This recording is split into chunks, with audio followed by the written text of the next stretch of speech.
여기에 보시면은 나 예수, 내 사자, 다윗의 뿌리와 자손, 이러한 말씀들이 있습니다. 그래서 오늘은 이 말씀들을 같이 나누려고 하는데, 우리 지난 시간까지 수요일 날 이런 주제로 성경 공부들을 이제 마무리를 했습니다. 그래서 그 부분을 수요일 참석하지 못하는 분들도 같이 나누시면 좋겠다는 생각을 갖고 있었습니다.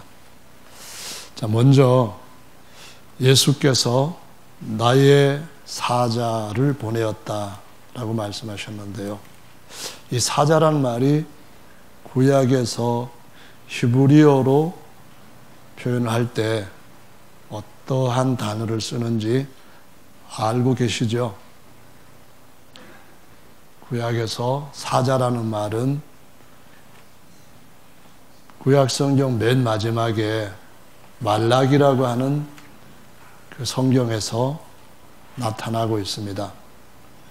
말라기라고 하는 말이 히브리 말로 사자라는 말을 그냥 이름으로 따서 부른 것이고요.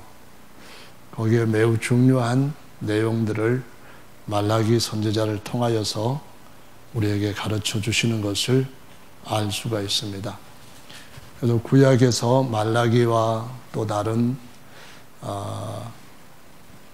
선지자들, 제사장들을 하나님의 사자, 하나님의 말라기라고 표현했는데요. 말라기 2장 말씀을 한번 보시겠습니다. 말라기 2장의 7절 말씀 빨리빨리 찾아서 한번 읽어보겠습니다. 시작. 대저 제사장의 입술은 지식을 지켜야겠고 사람들이 그 입에 율법을 구하게 되어야 할 것이니 제사장은 만군의 야훼의 사자가 되면을. 만군의 야훼의 말라기가 또는 말라크가 된다라고 말씀을 하셨습니다. 자, 이번에는 3장 말씀에서 또 한번 말라크에 대한 것을 보겠습니다. 3장 1절 말씀입니다. 1절 같이 읽습니다. 시작. 만군의 야훼가 이르노라. 보라, 내가 내 사자를 보내리니 그가 내 앞에서 길을 예비할 것이요 또 너희의 구하는 바 주가 호련히 그 전에 임하리니 곧 너희의 사모하는 바 언약의 사자가 임할 것이라.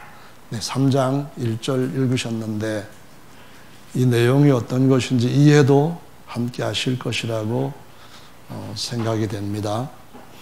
그래서 질문을 해서 잘 이해하시는지 한번 알아보겠습니다.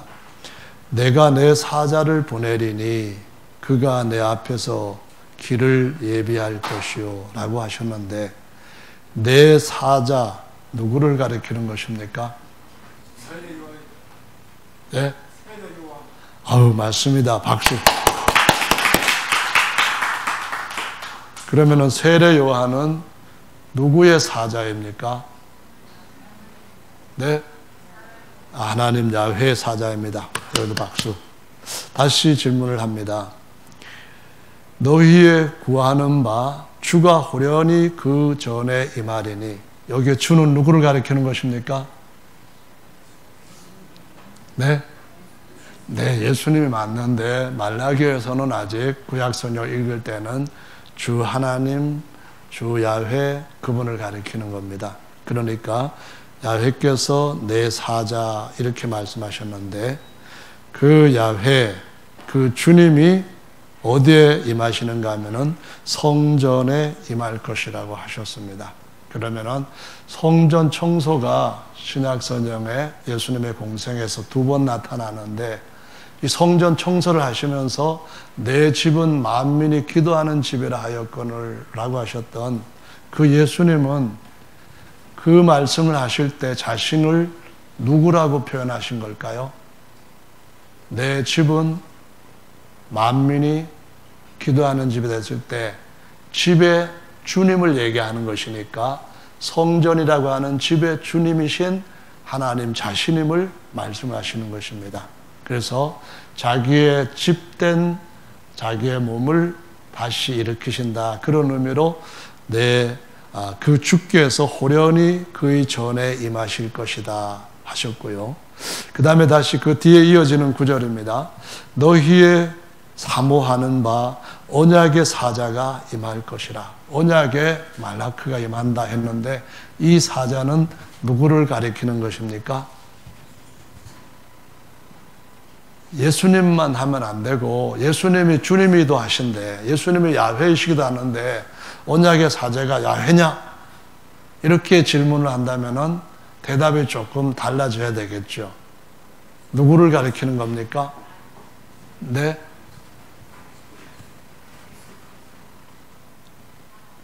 예수님이 어떤 분인지를 우리가 크게 구별할 수 있어야 되잖아요.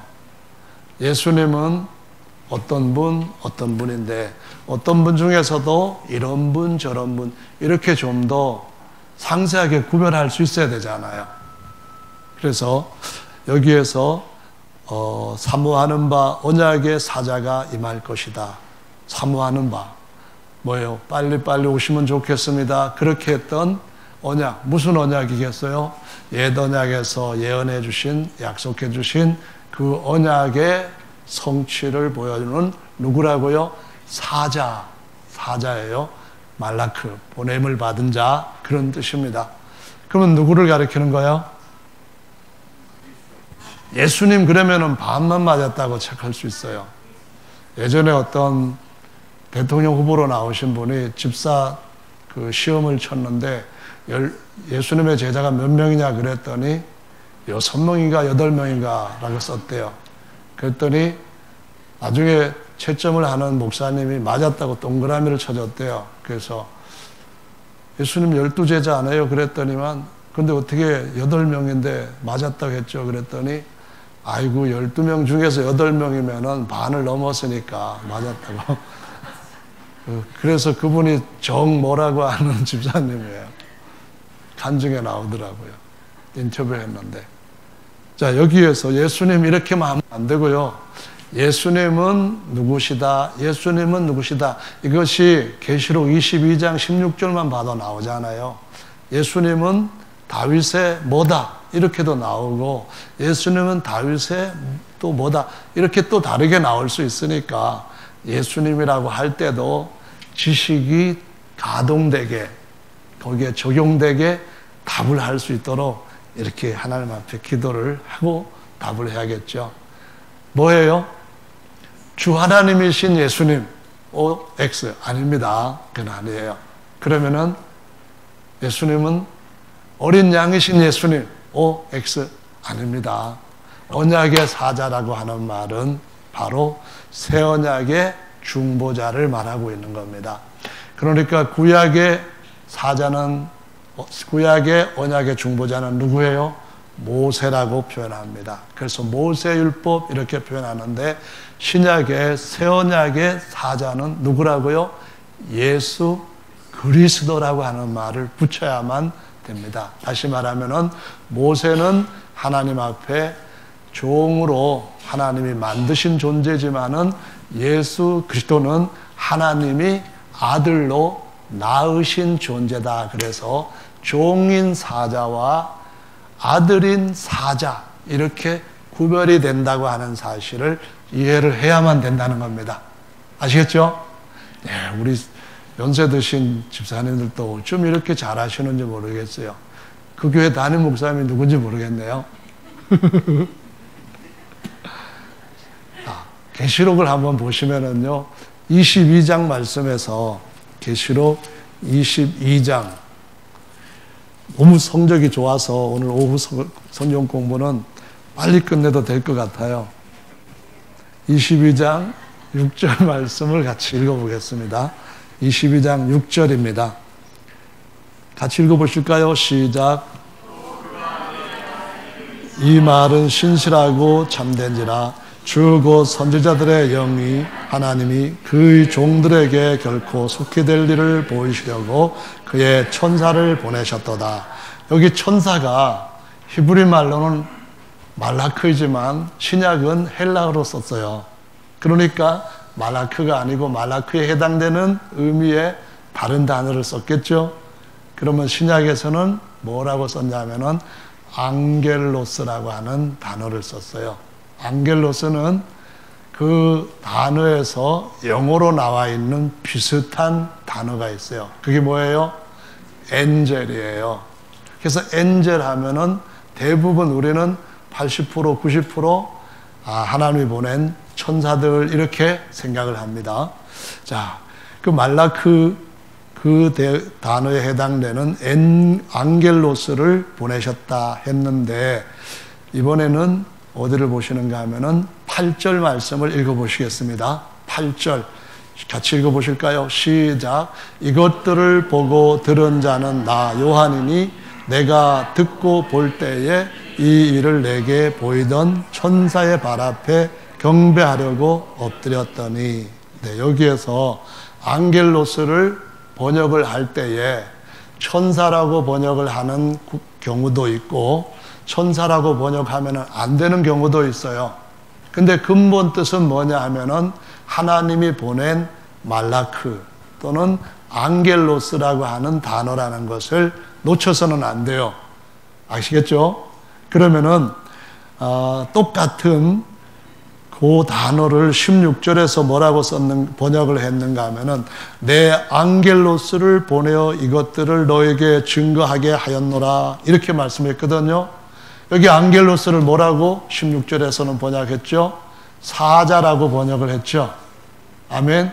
자, 구약에서 그럼 내 언약의 사자를 너희 앞에 보내겠다 할 때 언약의 사자, 헬라 말로는 언약의 앙겔로스, 누구를 가리키는 거죠?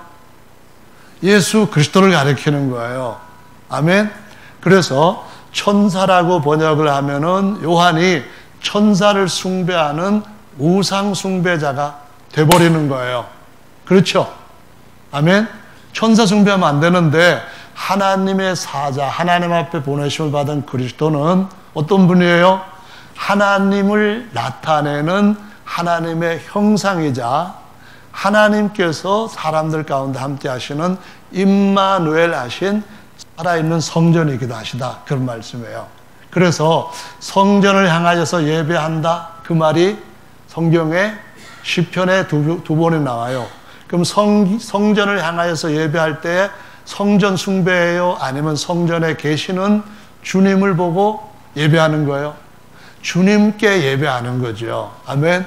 그래서 예수 그리스도를 보고 경배를 하는 자는 그러면은 사람을 경배하는 거예요? 아니면은 하나님의 형상이기 때문에 그 안에 계시는 주 하나님을 경배하는 거예요. 하나님을 경배하는 거예요. 왜 이렇게 잘하시는지 모르겠어요. 그래서 이 구절은 하나님의 사자이신 예수이신 줄 알고, 그러니까 그리스도이신 줄 알고 요한이 경배를 하려고 하는 거예요. 이해가 되시죠? 예수님을 경배하면은 그 안에 계시는 하나님을 경배하는 거예요. 왜냐하면 예수님은 하나님과 그의 형상이신 아들이시니까 아들을 보아야 비로소 보이지 않는 하나님을 볼 수 있으니까 보이는 아들께 경배하는 것은 그 안에 계시는 하나님을 경배하는 거예요. 아멘. 그런데 그 아들을 뭐라고 한다고요? 하나님의 사자, 주의 사자, 언약의 사자 이렇게 표현을 한다. 그런 말씀이에요. 아멘. 그러니까 계시록 22장에서 하나님이 그 종들에게 보이시려고 그의 사자를 보내셨도다. 6절의 그 말씀은 16절에서 나 예수는 주 하나님으로 내 사자를 보냈다. 이렇게 이해를 하시면 돼요, 안 돼요? 자, 한번 대답을 해보실까요? 나 예수는 교회들을 위하여 내 사자를 보내어 이것들을 교회에게 증거하게 하였다. 이렇게 말씀했어요. 그래서 이 나 예수는, 이 말은 주 하나님께서 바로 그의 사자를 보내셨다. 이렇게 이해하면 돼요, 안 돼요?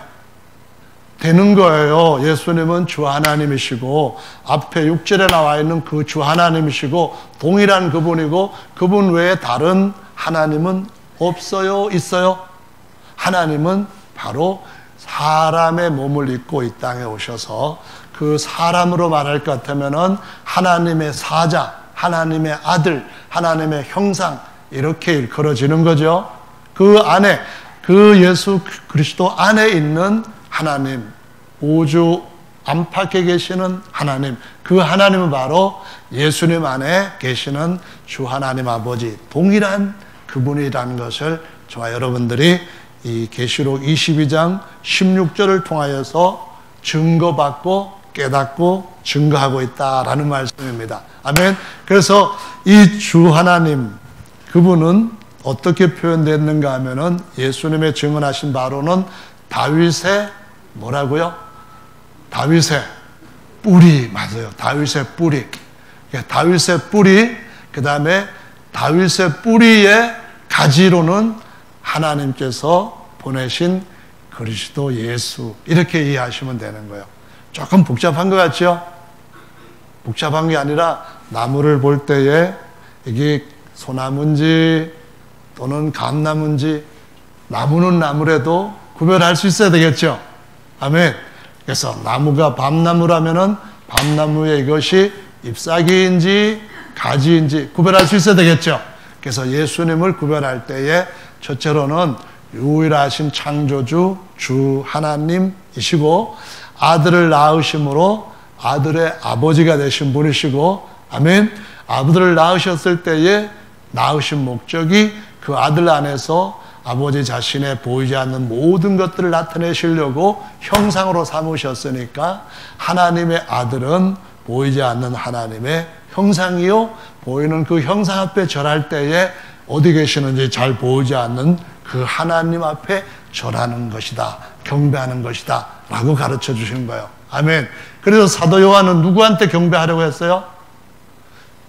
보이는 하나님의 형상한테 경배하려고 하는 거예요.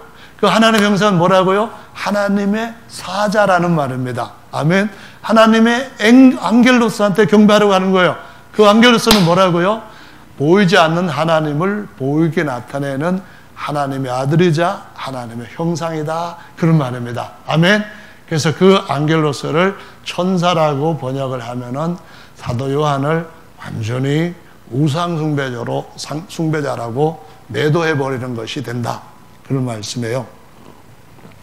아멘.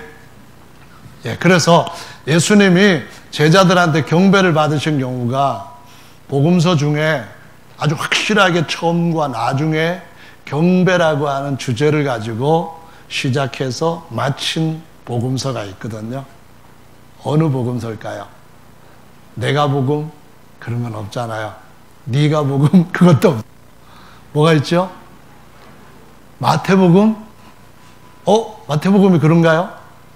아, 그러네요. 마태복음에 보면은 하나님의 아들 예수 그리스도께서 이 땅에 오셨을 때에 비록 겉사람은 다윗의 자손으로 보잘것없는 종의 형상을 입고 오셨지만은 그 안에는 누가 계신다고요? 다윗의 뿌리가 계시는 거예요. 아멘. 다윗의 가지를 보면은 이거 별걸 없는 건데 뿌리까지 잘 볼 수 있으니까 그 뿌리는 누구라고요? 주 하나님 창조주라는 거예요. 다윗을 그의 어머니한테서 만들어 놓으신 창조주라는 거예요. 누가? 주 하나님이. 근데 그분이 누구라고? 바로 그 하나님이 사람의 몸을 입고 새로운 완전한 이름으로 오신 예수님이시다, 그런 말씀이에요. 이해가 되셨죠? 아멘. 예수님은 다윗을 만들었던 야훼 하나님이 더 완전한 새 이름으로 오신 그 주 하나님이시다, 그런 말씀이에요. 그래서 다윗의 뿌리다, 이렇게 말씀하시는 거예요. 아멘. 그러면은 예수님한테 절을 할 때에 그 예수님은 주 하나님이시자 다윗의 뿌리이신 주 하나님이시자 다윗의 가지인 우리와 같은 육체를 가지고 있는 사람의 아들이니까 그 예수님한테 경배하는 것은 그냥 사람한테 경배하는 것이 아니라 그 안에 계시는 뿌리, 다윗의 창조주 앞에 경배를 하는 것이다 라는 것이 마태복음 2장의 말씀이라는 거예요. 이해하시겠죠? 예, 그때 유대인의 왕 이렇게 표현했는데 이 유대인의 왕이라고 하는 사람, 이스라엘의 왕이라는 사람이 아니라 하시는 분, 그분이 누구예요?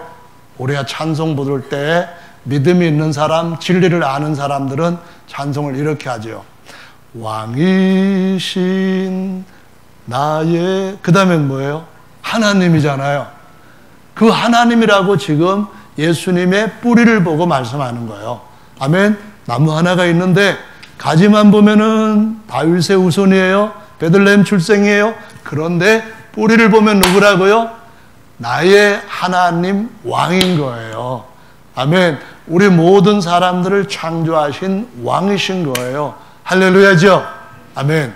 그분이 얼마나 우리를 사랑하셨으면은 우리한테 모든 저주를 내 어깨에다 올려놔라.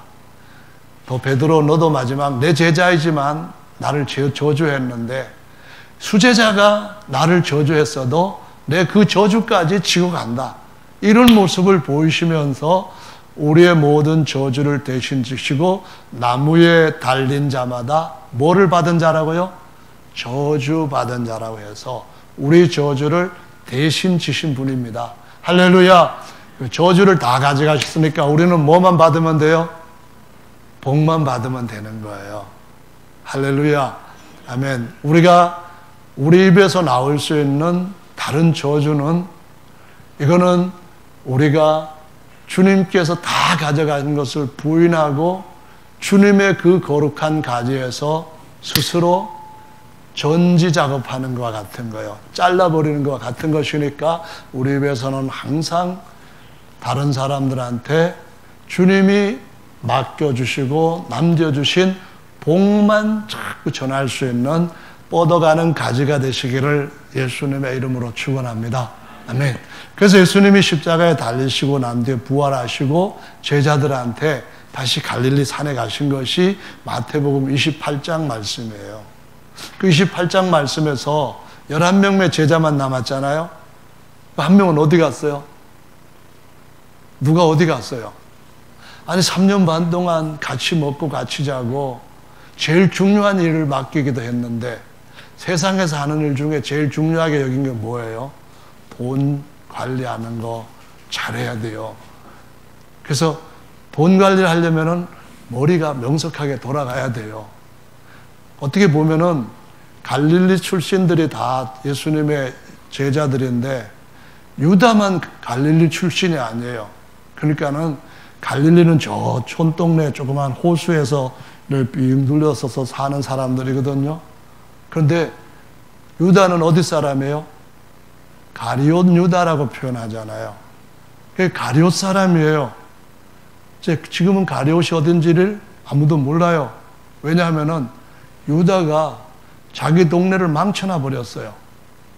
가리옷 유다 하니까 유다 얘기만 나오면은 가리옷이 따라 붙으라니까 사람들이 야 우리 가리옷 치우자 해가지고 가리옷이 어딘지 모르게 우리 가리옷부터 조상대로 살아서 이런 걸 지워버린 거예요. 이 봉천동이라고 하는 동네가 동 이름이 봉천이 13개가 있었어요. 이게 왜 봉천이냐 하면은 하늘을 받드는 동네라 해가지고 받들 봉자 하늘 천자 써가지고 하늘 받드는 동네라는 거예요.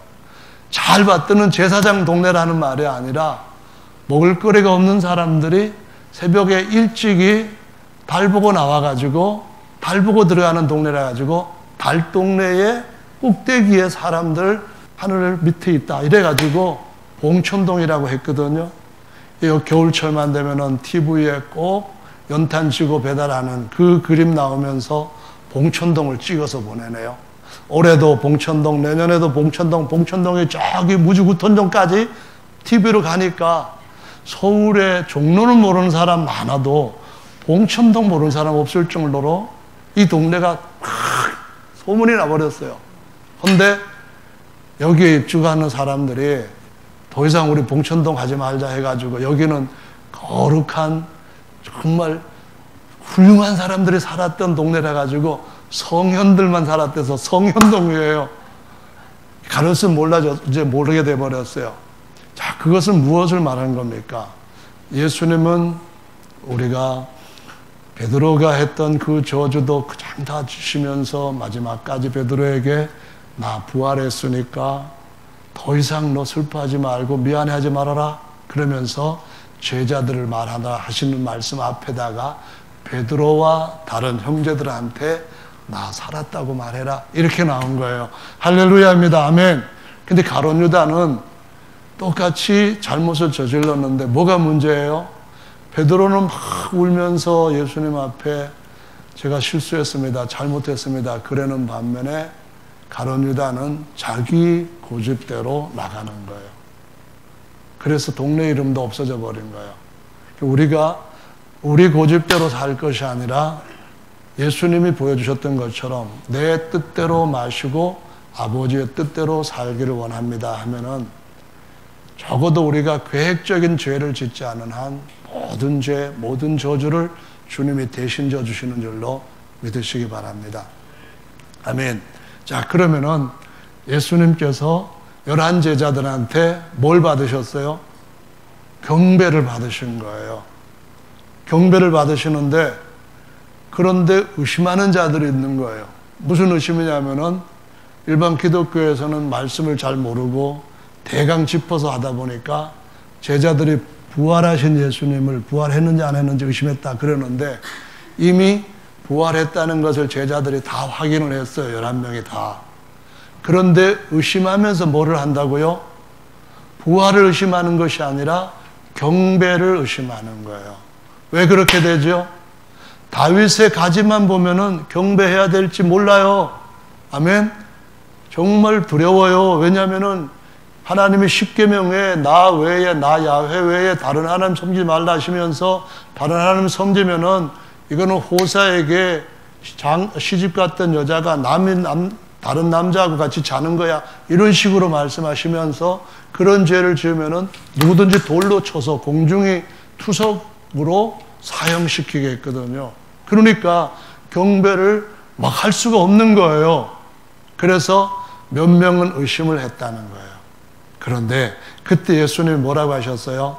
성령을 받으면은 내가 누군지를 알고 나 외에 다른 아버지, 다른 하나님이 없는 줄을 알게 될 것이다 하시면서 아버지, 아들, 성령 이렇게 세 가지의 직함을 말씀하셨는데 바로 예수님의 세 가지 특별한 직함을 말씀하신 거예요. 아멘. 아버지의 그 상응되는 아버지와 옆에서 같이 이렇게 연결되는 그 직함은 뭐예요? 아들이라는 직함이에요. 아들한테 걸맞는 직함은 아버지라는 직함이에요. 그래서 아버지와 아들을 갖다가 딱 하나로 붙이면 뭐가 된다고요? 하나님이 되는 것이 아니라 예수님이 되는 거예요. 아멘. 야훼는 아버지, 아들 돼요, 안 돼요? 야훼는 낳으신 아버지가 아니고 구약 시대의 성도들은 태어난 아들이 아니기 때문에 그 마태복음 28장 19절에서 아버지 한 것은 낳으신 아버지를 말하는 거예요. 아멘. 그리고 그 19절에서 말하는 아들은 태어난 아들을 말하는 거예요. 아멘. 그래서 태어난 아들과 태어난 아들의 아버지는 어떤 아버지냐 하면은 바로 예수 그리스도가 그 안에 있는 뿌리로는 아들을 낳으신 진짜 아버지, 그 말이에요. 하늘 아버지, 낳으신 아버지. 그리고 사람으로서는 하나님께로부터 태어난 아들, 그런 거예요. 할렐루야. 그런데 그 예수님이 속에 있는 그 속사람, 아들로서는 태어난 아들이지만 죄를 대신하기 위해서 이 겉사람을 마리아의 태에서부터 말씀이 육신돼 가지고 육신으로 났을 때 그때는 그 육신의 예수님을 가리켜서 뭐라 그러냐 하면은 다윗의 자손 이렇게 표현하는 거예요. 아멘. 다윗처럼 육체를 입고 다윗처럼 육체 장막을 치고 이 세상에 장막 치고 오신 예수님, 그런 표현이에요. 할렐루야. 이해가 됐죠? 그래서 나무를 봐도 잘 볼 수 있는 시력이 저와 여러분들한테 있으시기를 바랍니다. 아멘. 근데 그분이 승천하시고 난 뒤에 아직 재림은 안 하셨어요. 그리고 승천하시고 난 뒤에 딱 한 10일 정도 지나고 난 뒤에 그분이 사람들 안에 너희를 고아와 같이 버려두지 않고 너희 속에 오겠다 이 말씀을 하시고 약속을 오순절날 성취하신 거예요. 그 뭐예요? 아버지 더하기 아들이 보이는 그런 변화받은 부활의 몸 가지고 오신 것은 아니에요. 그건 재림 때에 오실 일이고요. 아멘. 그 전에 뭐가 오셨어요? 그분이 아버지와 아들의 영으로 우리 안에 2000년 동안 모든 성령을 구한 성도들 안에 오신 거예요. 그래서 신약의 성령은 구약의 성령과 다르게 누구의 영이에요? 아버지와 아들의 영이다 이렇게 표현하고 예수님의 영이다 이렇게 표현하는 거예요. 그러면은 구약의 야훼의 영과 예수의 영 차이가 뭐예요? 야훼의 영과 예수님의 영 차이가 뭐예요? 여러분 그 뭐랄까 제가 질문한 어떤 함정에 걸렸어요. 야훼의 영 이러면은 님자가 안 붙은 거고요. 예수님의 영 하면은 님자가 붙은 거예요. 그렇잖아요. 대부분 사람들이 야훼의 영 이렇게 표현하지 야훼님의 영 그렇게 사람은 없어요. 왜 그럴까요? 사람의 사고가 관습이 그렇게 만드는 거예요. 우리가 야훼 하나님 앞에 님자 붙이면 돼요 안 돼요? 돼요 안 돼요? 안 돼요. 우리 부모님한테도 님자를 붙여야 되는데 아버님 그러지 않고 그냥 아버지 이렇게만 하면 잘하는 거 아니잖아요. 더더구나 조남을 얘기할 때는 님자 붙이는 것이 요즘은 정말 일반화돼 가지고 고객 이렇게만 하면은 기분 나빠요. 고객님 이렇게 해야지만 다들 님자 붙였을 때 나를 조금 대우해 주는구나 그래 생각하거든요. 근데 일반적으로 우리 생각들이 관습들이 야훼 그 성함에다가 님자를 한 번도 붙여서 번역해 본 적이 없고 신약에서도 사실은 예수님 이렇게 붙인 건 없는데 쓸 때는 야훼님이라 붙이면은 나쁜 게 아니고 잘하는 거예요. 마치 예수님 붙이는 것처럼 잘하는 건데 안 하다 보니까 그렇게 하는 사람이 이상하게 보이는 거예요.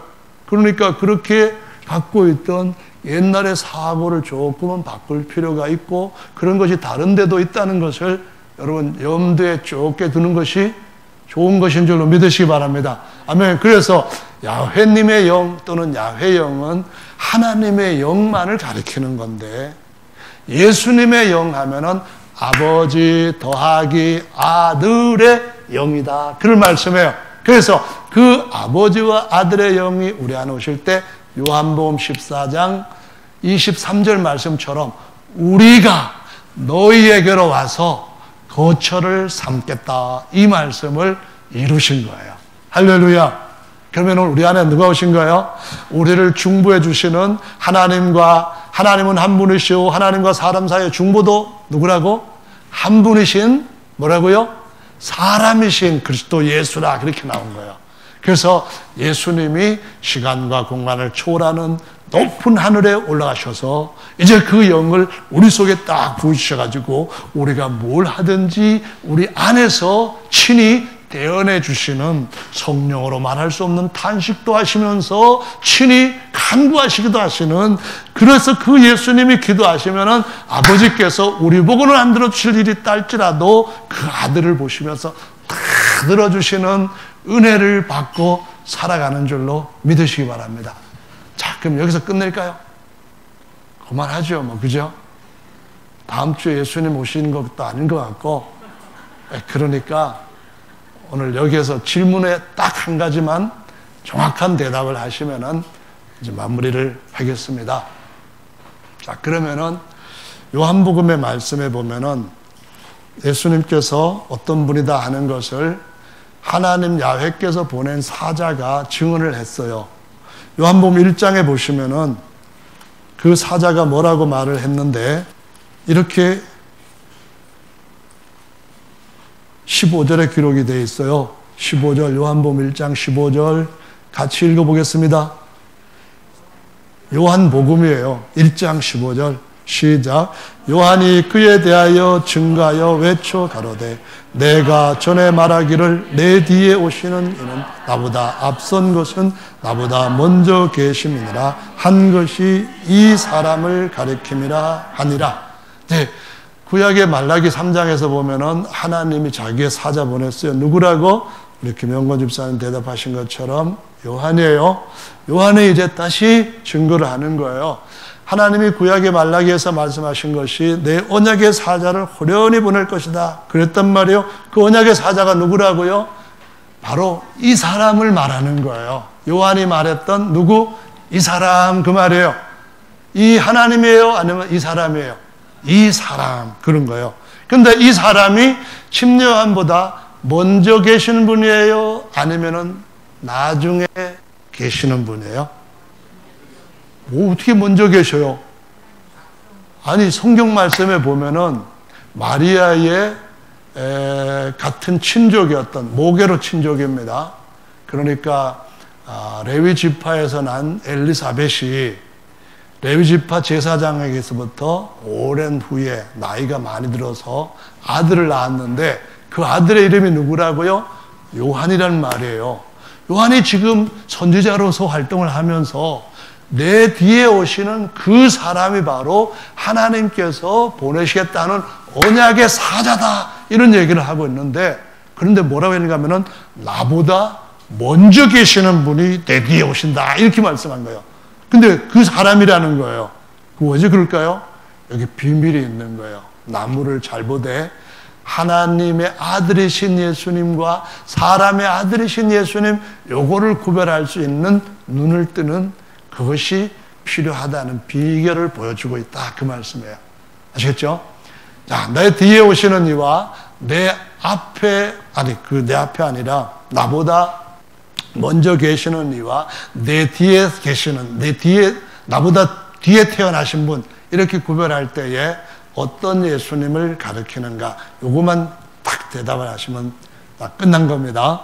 자, 다윗의 자손, 다윗의 가지는 침례요한보다 6개월 아니라 더 훨씬 앞서 계시는, 먼저 계시는 분인가요? 아니면은 6개월 뒤에부터 계시는 분인가요?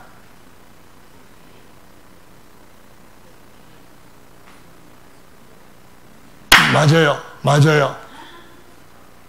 다윗에게서 난 사람의 아들로서 예수님은 침례요한보다 6개월 정도 나중에 태어나셨어요. 그래서 계시록 22장에서 다윗의 가지 했을 때는 다윗이 태어나고 난 뒤에 다윗의 후손으로서 오신 예수 그리스도 이 말씀이에요. 아멘. 다윗의 후손인데 침례요한은 다윗의 후손이에요, 아니에요? 침례요한 다윗의 후손이 아니에요. 침례요한은 다윗의 후손이 아니라 레위의 후손이고 그리고 사가랴의 아들이에요. 그래서 다윗의 후손은 누구를 가리키는지, 레위의 후손은 누구를 가리키는지, 그건 다 하나님의 아들이 아닌 사람의 아들을 가리키는 것이다. 이거를 이해해야 된다. 그런 말씀이에요. 아시겠죠? 아멘. 그러면은 이 사람인데, 사람이 침례요한보다 먼저 계셨다. 누구, 어떤 사람이에요? 하나님의 아들로서 사람이다. 그 말이에요. 하나님의 아들로서 사람은 언제부터 계셨는가? 그가 모든 뭐보다도 먼저 계셨다. 그 말씀 딱 한 구절만 이제 찾으면은 오늘 공부 끝. 오늘 나머지 공부도 없이 끝. 오케이입니까? 한 구절만 찾아보시기 바랍니다. 어디예요? 네? 오, 1장 1절. 네, 그것도 참 맞아요. 그런데 설명하려면은 이거는 좀 시간이 필요하니까 요거 말고 그냥 읽어만 봐도 썩 머리에 이해가 되는 구절 찾으시면 더 좋겠어요. 오늘 우리 김영건 집사님하고 강수 집사님이 집에서 정말 기도 많이 하고 오신 것 같아요. 할렐루야입니다. 어디 있죠? 그 구절이? 아이고, 저 부부들이 아까부터 계속 이렇게 얘기하는 거니까 입술만 봐도 골로새서 얘기하는 것 같아요. 골로새서 1장 15절로 17절. 네, 이거만 읽고 마무리를 하겠습니다. 골로새서 1장 찾으면 읽습니다. 시작.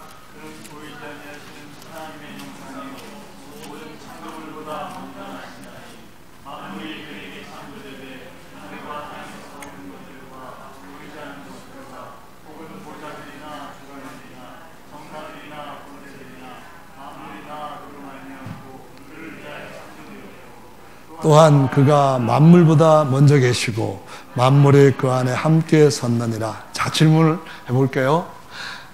여기에서 만물보다 먼저 계시는 이는 하나님이신 예수. OX. 하나님이신 예수. 맞아요? 틀려요? 맞아요? 틀려요? 틀려요. 뭐라고 했냐면은 하나님의 형상이신 하나님의 아들 예수님이셔요. 그래서 침례함보다 먼저 계신다? 뭐 얼마만큼 먼저 계시느냐?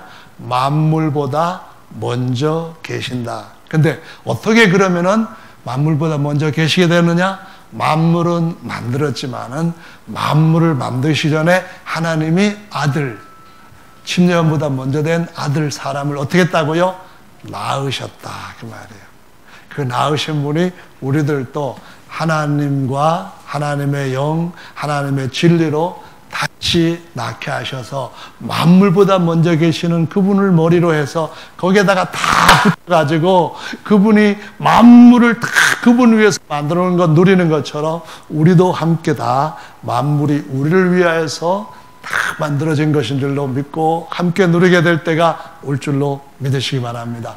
아멘. 그래서 우리는 정말 하나님 앞에 정말 대단한 존재들입니다. 얼만큼 자랑스럽고 긍지스러운 존재이냐 하면은 하나님이 보실 때에 모든 피조물보다도 더 귀하게 여기는 정말 하나님이 낳으시되 자신의 모든 것을 다 쏟아부으셔서 낳아주신 최고의 존재들인 줄로 믿으시기 바랍니다. 이 귀한 신분 잊지 마시고 이 귀한 신분 가진 우리 서로가 더욱더 같은 이 세계에서 살아가면서 그 시민권 갖고 있는 그 나라 사람, 그 나라 가족이라는 것을 더 깊이 누리시게 되기를 예수님의 이름으로 축원합니다. 다 같이 오늘